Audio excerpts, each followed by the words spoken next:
at the site of the removal of the Elwha Dam. Is that correct?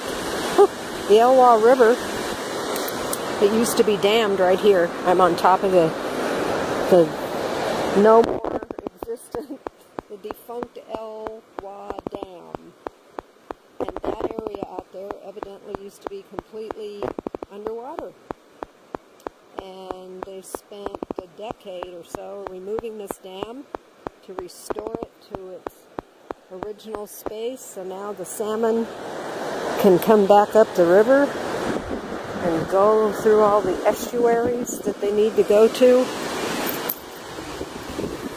Here's where the dam is. They left this area in because it wasn't necessary. They just broke it out down there, and evidently the space that they made down there when they broke that part of the dam out, it made it so the water could get through the way it needed to get through. So just think, for 100 years, this water was backed up right here. And then where I was hiking on that trail, if I'd have gone a little bit further, I would have seen the remains of Boulder Creek Dam, which was further on down here. So that's a picture of a pink salmon, life-size male. And this is all about all the different salmons that go through here. Pink, sockeye, coho, chum, steelhead, and chinook. And this is where they are now. They could only go that far before, and now they can go all the way down here. This is what it looked like before the dam removal. And this is what it looks like after the dam removal.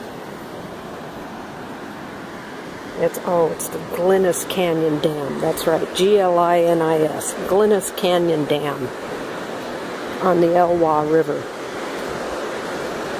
And so, everybody's happy now. I guess they're getting their electricity some other way. This was actually built in the early 1900s. And between the Indian tribe, and others involved. There you can see the other side of where the dam was. There's another lookout spot over there. I'm going to have to drive over there too.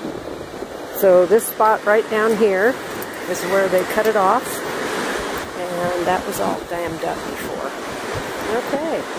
Hope you found this little travel log interesting. It's August 6th. 2017, outside of Port Angeles, Olympic National Forest, and night before a full moon lunar eclipse. Yeah, and we got the once-in-a-lifetime solar eclipse coming up here in a couple weeks, where it goes across the United States, fully visible. Anyway, I may be gone from Washington at that point and back down in Oregon. We'll see. Okay. Over and out. Ta-ta for now. Have a wonderful day.